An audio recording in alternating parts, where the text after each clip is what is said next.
నమస్తే, నేను మీ Ashok Kumar. Welcome to our channel. Andhra రాష్ట్రం అంతా ఒకటే హాట్ టాపిక్, అభినవ్ దర్శన్. అసలు అభినవ్ దర్శన్ విషయంలో ఏం జరుగుతుంది పూర్తిగా తెలుసుకునేటువంటి ప్రయత్నం చేద్దాం. మనతో పాటు సోషల్ యాక్టివిస్ట్ శ్రీలీల గారు ఉన్నారు. నమస్తే మేడం. నమస్తే మేడం, నిన్నటి రోజున మేడం వాస్తవంగా నేను చేస్తున్నటువంటి ఒక చిన్న ఇండివిజువల్ వీడియోలో ఏదేమైనా కూడా మనం మనుషులు నిమిత్త మాత్రం ఒకరు తప్పు చేసినా ఒప్పు చేసినా పలానోడు అది చేశాడంట, మీరు ఎవరు చేయకుండా అని చెప్పి నేను సహజంగా ఒక వీడియో చేశాను. రియల్లీ మేడం సపోర్టివ్గా చేశాను అభినవ్ దర్శన్కి. అయ్యా పాపం సాధుజీవి అభినవ్ దర్శన్, అతనిపైన ఎవరు అటాక్ చేశారంట, అతనుకుంటే భావజాలాలు అతనికి ఉండొచ్చు, ఎవరికునేటి వాళ్ళకు ఉంటాయి, ఆ మాదిరి చేయడం తప్పు అని చేసిన మేడం. తిరిగి చూసేలోపు నిన్నటి సాయంత్రానికి 7 గంటలు 7:30 ప్రాంతానికి నాకైతే అతనిలో ఒక హీరో కనపడినాడు. ఇన్ ద సెన్స్ రంగం సినిమాలో విలన్ కనపడినాడు. అంటే ఆ రేంజ్ అసలు ఎట్లా యాక్టింగ్ చేయ బుద్ధి అవుతుంది మేడం. ఆల్రెడీ కొన్ని ఆంధ్ర రాష్ట్రంలో కొన్ని ఉదంతాలు చూసాము. అసలు ఆ మాదిరి చేస్తే ప్రజలు హర్షిస్తారా? అసలు లైఫ్ అనేది ఉంటుందా ఇట్లాంటి వాళ్ళకి? కదా, స్క్రీన్ ప్లే, డైరెక్షన్, ప్రొడ్యూసర్ కూడా ఆయనే ఈ స్టోరీకి. అంటే రియల్ లైఫ్లో రెండిట్లో కూడా హీరో అవుదాం అనుకున్నాడు, కానీ విలన్గా ఉండిపోయాడు. ఇప్పుడు అసలు విషయాలు బయటకు వచ్చినాయి. ఆడియో, వీడియో రికార్డులు ప్లస్ అతని ఫోన్ ట్రాన్సాక్షన్తో సహా అసలు ఎవరు ఏంటి, ఈ కథ ఏంటి, ఈ కథనం వెనక ఎవరున్నారు, కథ రచయిత అంటే అతనే వచ్చాడు, అభినయ్ దర్శన్. కర్త కర్మ క్రియానీడ కాదు కానీ కథ, కథనం, హీరో, స్క్రీన్ ప్లే, డైరెక్షన్ మొత్తం ప్రొడ్యూసర్ కూడా డబ్బులు ఇచ్చాడు కదా వాళ్ళకి, కథ రచించడానికి డబ్బులు కూడా ఇచ్చాడు కాబట్టి ప్రొడ్యూసర్ కూడా ఆయనే. మరి ఇన్ని రకాలుగా జరిగితే డామిడ్ కథ అడ్డం తిరిగింది. ఎలా తిరిగింది, ఎందుకు తిరిగింది అంటే మరి కథ సరిగ్గా పాపం రక్తి కట్టించలేకపోయారు. మాక్సిమం ట్రై చేశాడు. ముఖం పైన గీట్లు, ఈ డాన్లో ఒక ఆశీషులు ఇంకొంతమంది చూసాం కదా, భుజాన పైన గీతలు ఉన్నాయి. 2 బీరు బాటిల్ పట్టకరమ్మన్నాడు, ఖాళీవి. పొట్టలో అంటే ఈ ప్రాంతంలో ఒకసారిగా పొడిస్తే మనిషి ఉన్నాడు ఒకవేళ. అంటే వీళ్ళు ఆపరేషన్ దుర్యోధన మూవీ చూసినట్టే ఏ ప్లేస్ లో పొడిస్తే మనిషి ప్రాణానికి హాని ఉండదు అనేది తెలిసేది. ఆ సినిమా చూడటం మర్చిపోయాడేమో మరి. దాంట్లో శ్రీకాంత్ పొడిపించుకుంటాడు, గుర్తుందా మీకు? ఇదిగో ఛాతికి 2 అంగుళాల కింద ఇక్కడ పొడు, బొడ్డుకి 2 అంగుళాల పక్కన ఇక్కడ పొడు, రిప్స్ కి 2 అంగుళాల కింద పొడు అని చెప్పి చెప్తాడు. మొత్తం ఇన్ని ఘాట్లు ఉండాలి, నీకెందుకు పొడిసి పారేయగానే పొడి చేస్తాడు. వాడు హాస్పిటల్ పాలవుతాడు, అది వేరే లెవెల్ కదా. ఓకే మేడం, నేను ఒక్కటే స్ట్రైట్ గా అడుగుతున్నాను ఏంటంటే, మీరు చెప్తాందో లేదా ఏపీ ప్రభుత్వం కావచ్చు, ఏపీ ప్రభుత్వంలోని పోలీసులు కావచ్చు, వీళ్ళందరూ అబద్ధం చెప్తున్నారు, ఇది కేవలం ఏఐ సృష్టి మాత్రమే. అసలు అభినవ్ దర్శన్ అనేటువంటి వ్యక్తి ఆయన ఆణిముత్యము, ఆయన అసలు ఇన్స్టాగ్రామ్లు వాడే వ్యక్తి కాదు, ఇవన్నీ అంటే కావాలని ఆయన పైన లేనిపోని అపవాదాలు వేస్తున్నారు. ఇక్కడ ఒక ఫాస్టర్, ఆయన క్రిస్టియానిటీని నమ్ముకున్నాడు, ఆయన దేవుడు భక్తుడు, ఆయన ఒక పాస్టర్. ఆయన స్వయంగా ఒక శాటిలైట్ ఛానల్లో కూర్చొని ఈ అభినయ్ దర్శన్ గురించి మాట్లాడాడు. ఆయన ఏ ప్రభుత్వానికి చెందిన వ్యక్తి కదా, నువ్వు నమ్మిన దేవుడిని నమ్మిన వాడేగా, నీకు సంబంధించిన వాడేగా, మరి ఆయన ఎందుకు చెప్తాడు అబద్ధం? ఈ అభినయ్ దర్శన్ అనేవాడు డబ్బుల విధంగా మోసం చేశాడు జనాల్ని, ఆడపిల్లలను మోసం చేశాడు, 3-4 పెళ్లిళ్లు చేసుకున్నాడు, భరోసా అనే ఒక పార్టీని పెట్టాడు, వైఎస్ఆర్సీపీకి భరోసాగా నిలబడ్డాడు. ఇప్పుడు అదే వస్తుంది. ప్రవీణ్ పగడాల ఆయన మరణం ఏదైతే ఉన్నదో దాన్ని పూర్తి స్థాయిలో వాడుకునే ప్రయత్నం చేశారు ఇట్లాంటి వాళ్ళు పుట్టగొడుగులలో వచ్చి.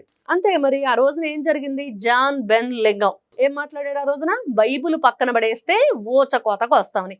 ఎవరిని వస్తారు, ఎందుకు వస్తారు, కోయాల్సిన అవసరం ఏంటి? నిజంగా శాంతి దూత అయిన యేసు ప్రభు భక్తులైతే, నిజంగా బైబుల్ను చదివే వాళ్ళైతే, దాంట్లో ఉన్నవి ఆచరించే వాళ్ళైతే బైబుల్ ఏం చెప్పింది? ఓచుకోత కోయమని చెప్పిందా? హిందువులను ద్వేషించమని చెప్పిందా? చెప్పలేదే. ఎవరి మతాలను వాళ్ళు గౌరవించండి, ఇతర మతాలను కూడా గౌరవించండి, అంతే తప్పించి ఇలాంటి పిచ్చి పిచ్చి మాటలు మాట్లాడే వాళ్ళందరూ కూడా మరి దేనికోసం చేస్తున్నారు, ఏమి ఉద్దేశంతో చేస్తున్నారు, ఏమి ఆశించి చేస్తున్నారు అంటే దీని వెనక ఉంటుంది వైఎస్ఆర్సీపీ పార్టీ.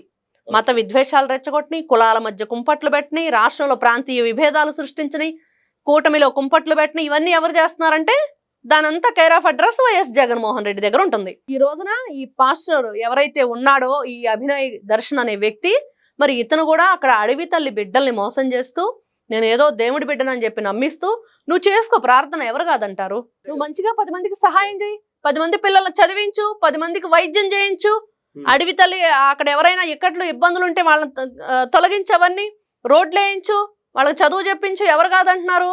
కానీ ఇట్లాంటి అడ్డగోలు వ్యవహారాలు చేయకూడదు కదా. ఈ రోజున అడ్డంగా దొరికిపోయావు కదా. అంటే ఒకవేళ ఏ క్వశ్చన్ అయినా సరే పోలీస్ వర్గానికి కానీ ఒక క్లారిటీ లేకుండా అది కానీ ఛేదించుకుంటా ఉంటే మొత్తం ఈ కూటమి ప్రభుత్వం క్రైస్తవుల పైన పడిపోయింది, ఏదో చేయడానికి ప్రయత్నం చేస్తుంది అని చెప్పి నిన్నటికే చూసాం కదా మేడం. ఎంత మంది డాక్టర్ గారు అతని వంటి మీద ఎటువంటి గాయాలు లేవు, ఏదో 2 ముళ్ళు ఏదో గీసుకున్నట్టు తప్పించి ఎటువంటి లేవని చెప్పారు.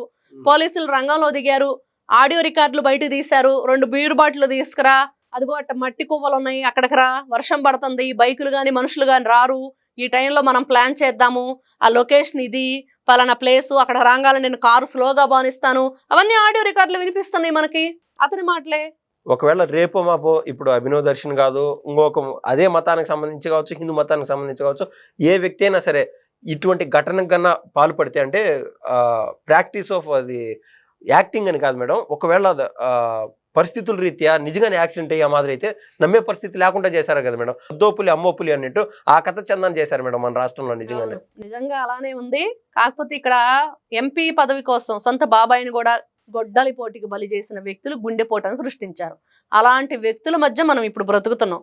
అలాంటి వ్యక్తులు ఎలాంటి కథలు అల్లుతున్నారు, కథనాలు సృష్టిస్తున్నారు, ఎట్లాంటి విధ్వంసానికి వాళ్ళు తెరలేపుతున్నారు అనేది దృష్టిలో పెట్టుకొని ఇక్కడ ప్రజలు కూడా అప్రమత్తంగా ఉండాలి. ఫస్ట్ మేడం ఈ ఘటనతో తెలంగాణ ప్రజలు కావచ్చు, తెలంగాణ రాజకీయ నాయకులు కావచ్చు షాక్ అయినరా మేడం? అంటే ఇటువంటి ఎన్నో ఉదంతాలు ఆంధ్ర రాష్ట్రంలోనే చూస్తున్నాం. ఇట్లాంటి మీకు గుర్తుంటే వైఎస్ రాజశేఖర రెడ్డి పాదయాత్ర చేసి అస్వస్థకు గురయ్యి ఆయన మామిడి తోటలో పడుకుంటే కన్నత కొడుకు వెళ్ళి చూడలేదు. నిన్న వాళ్ళ చెల్లెలు గడ్డి పెట్టింది కదా, నువ్వు బటన్ నొక్కితే ఎట్లా అవుతావురా బాబు, పాదయాత్ర చేస్తే ఎట్లా అవుతారా బాబు రాజశేఖర రెడ్డి వారసుడు అని. మరి పావురాల గుట్లో ఆయన మాడి మసైపోయాడుగా పాపం. మరి ఆ రోజున అన్ని నెత్తురు మాంసపు ముద్దలే కదా. ఆ రోజు నువ్వు కన్న తండ్రి దగ్గరికి వెళ్ళావా? ఎక్కడున్నావు నువ్వు? అది నీ చరిత్ర ఏంటి, నువ్వేంటి, నీ బ్రతుకేంటి, నువ్వు చేసిన ఘోరాలేంటి, నేరాలేంటి? సొంత బాబాయిని గొడ్డలిపోటుకు బలి చేసి గుండెపోటు అని చెప్పేసి మీరు డ్రామా ఆడుతూ ఆ చెల్లెలకు కూడా న్యాయం చేయకుండా, నీ రక్తం పంచుకొని పుట్టిన నీ చెల్లెలకి న్యాయం చేయకుండా, తల్లికి న్యాయం చేయకుండా ఇట్లాంటివి సృష్టిస్తున్నారు. ఏం సాధించడానికి వైఎస్ జగన్మోహన్ రెడ్డి అనేది ఈ రోజున ఆంధ్ర రాష్ట్ర ప్రజలందరం కూడా అడుగుతున్నాం. ఆయన సమాధానం చెప్పాలి. నువ్వు మళ్ళీ 2029లో వస్తాను, మిమ్మల్ని ఏదో ఉద్ధరిస్తాను. ఏం ఉద్ధరిస్తావు? 2019 నుంచి 24 దాకా ఉద్ధరించావు కదా, చాలు మహాప్రభు అని చెప్పి మీకు దండం పెడుతున్నాం. దయచేసి మమ్మల్ని రాష్ట్రంలో ప్రశాంతంగా బతకనివ్వండి. అలా బ్రతకలేదనుకో రోడ్డు మీదకి వస్తే చీపుర్లు, చాట్లు, చెప్పులతో సమాధానం చెప్తారు ప్రజలు. Yes madam, thank you madam. నమస్తే.